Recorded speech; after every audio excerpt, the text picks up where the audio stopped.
In the U.S. alone, someone is killed every 54 minutes by a drunk driver. In the last 10 years, nearly 20,000 of those killed were under the age of 21. The number of people suffering the pain of these deaths, mothers, fathers, brothers, sisters, grandparents, family, friends, and others, exceeds 800,000. Here is one of those stories.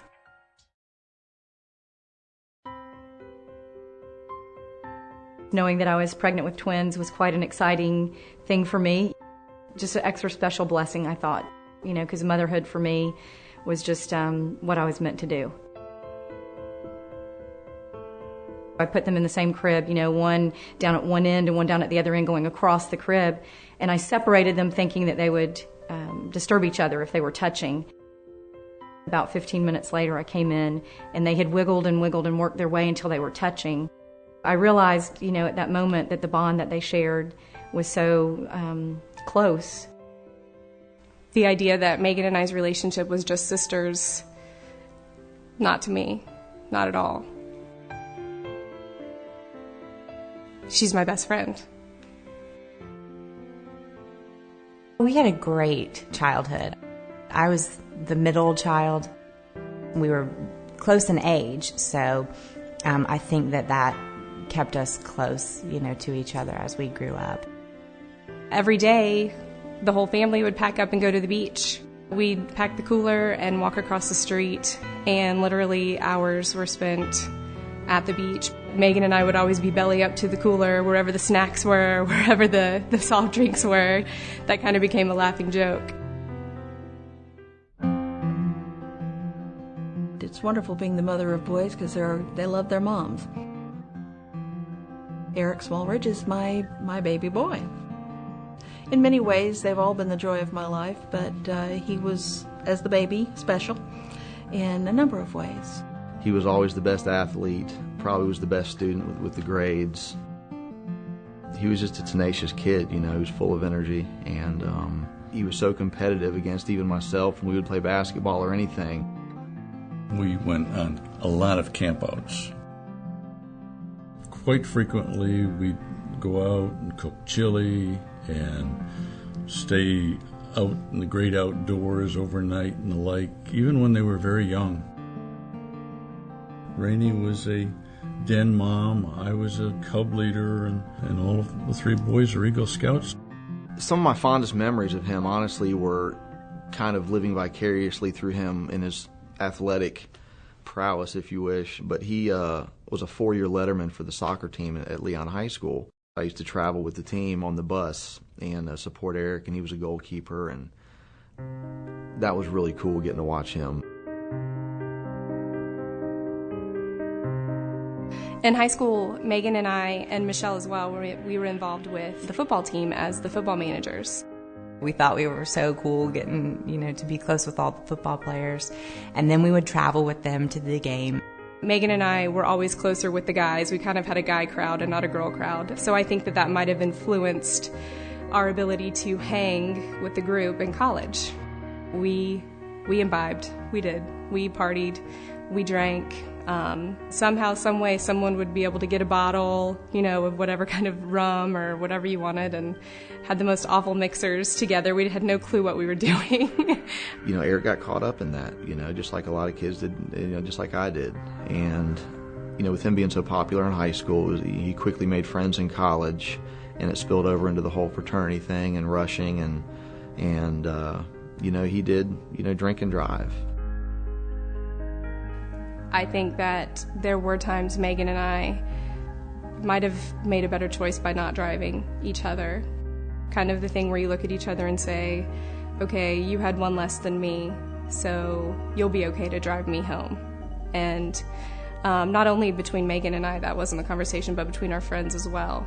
And it did get to the point where we had to really step back and say, okay, you really had one less drink. You'll be okay to drive. Here's the keys. Get us home.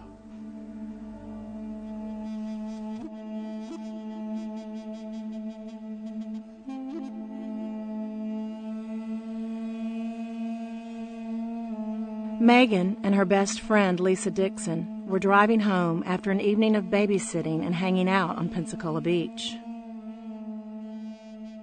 Eric was also heading home from an evening at the beach. He'd been hanging out with friends all day and had just capped off the night with some drinks at a local beach bar. At 2:30 a.m., Eric was at the intersection of Fairpoint Drive and Highway 98, about a 5-minute drive from the bar, waiting for the light to turn. His truck was having battery problems, so he revved the engine to keep it from stalling.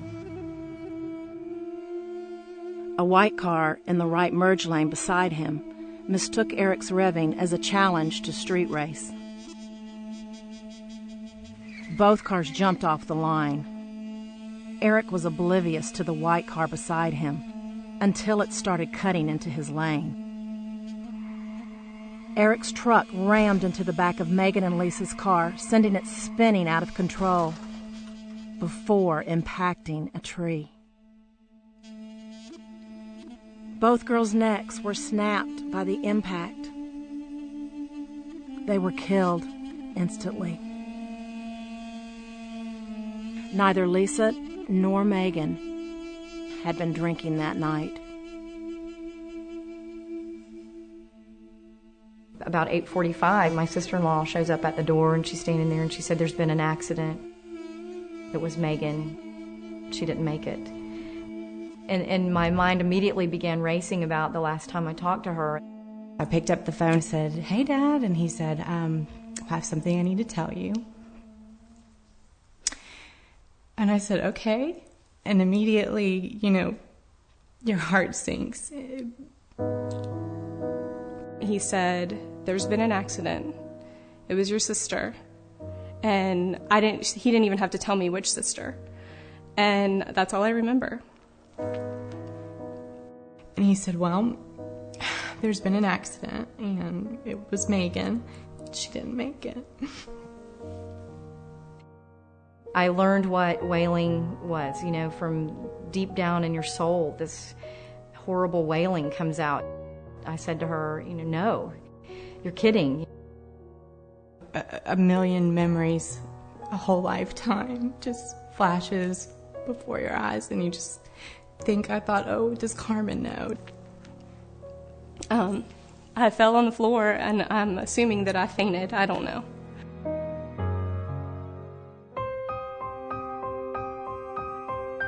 I woke up in the back seat of my truck, and it was in the middle of the road, and I had no idea what had happened. I pulled the door handle and pushed the door, and that's when the glass falls out of the door. And I didn't realize until later that I was actually getting out of the back passenger side door of my truck.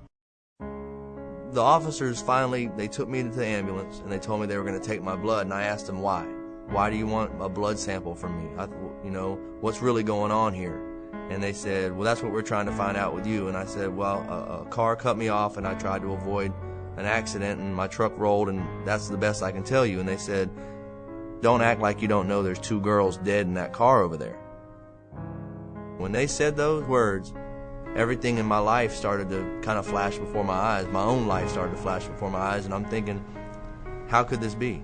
How could my life have come to this?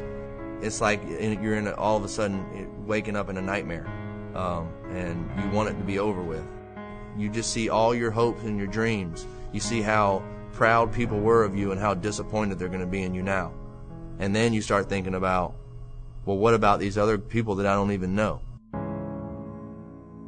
Blood tests showed Eric's blood alcohol level at 2.5 times the legal limit. Part of me knew that I shouldn't be driving, but the other part of me said, yeah, but what about the other 50 times that you've been worse than this and nothing ever happened? You always seem to made it, One of the guys that was with me earlier that day came over. He was going to jumpstart my truck, and he said, are you sure you should be driving anyway? Why don't you just go ahead and leave the truck down here? I have expensive rims, and I have some stereo equipment in this truck, and I really don't want to leave it here anyway, So, yeah, I can drive. Mike, I'll be fine. Everything's going to be cool. I'll be safe. On October 3rd, 2003, Eric was found guilty of DUI manslaughter and sentenced to 22 years in state prison, 11 years each for Megan and Lisa's deaths. Eric Smallridge was a good guy. He had his life in front of him. He made a horrible choice, and the consequence of that choice, we can never back away from. It's there. It's there forever and for everybody. A decision can be so dramatic that you graduate from college in April, and in July you go to prison, and that's exactly what happened to me. The decision to drink and drive that night cost me everything. I had high expectations. I had plans of getting married. I had plans of working my way up the corporate ladder. Everything that I had hoped and dreamed of kind of was just, it was swept away all in that moment. We prosecute DUI cases very aggressively. We do not plea bargain or reduce a DUI case from DUI to reckless if we can prove it. If you get caught drinking and driving, you lose your license, you are adjudicated guilty. That is there forever. It can never be expunged or removed. Mom can't help you, Dad can't help you, Grandpa can't help you, I can't help you. There are consequences for our choices. If you drink and drive and kill somebody, you're going to prison. A prison is a very bad place to be. I've personally prosecuted a defendant for killing another person in prison, and the violence inside prison is really, in my opinion, remarkable. There is violence, plenty of it, but you just do your best to stay safe, and you just pray that that your family will still be there when you get out. I've lost my grandma since I've been in here, and I know plenty of people who have lost their parents, and it's devastating. What I would say is, if you're going to drink, and I would urge you not to if you're underage, but I'm not stupid. I know sometimes you're going to do it. If you make that first bad choice, don't make the second one. Don't drive. Don't get in a car where somebody's driving. Because the consequences of that can be life-altering forever. A guy came to my high school to tell me about drinking and driving, and I was too cool for that. It wasn't going to happen to me. You're preaching to the choir here. I just, for some reason, thought I was above that. I was 10 feet tall and bulletproof. But now here I am sitting in prison. People have to understand it has a devastating effect on the families, and the remorse that the survivor and the parents of the survivor have for those who were less fortunate and who perished is ongoing. It does not go away. If you make the decision to drink and drive, you are risking so many other lives other than your own. There are family members that you are hurting and bringing into this horrible tragedy. There are so many other people affected by that one decision that you've made, and as Eric Smallridge would tell you, it's a very, very selfish decision to make.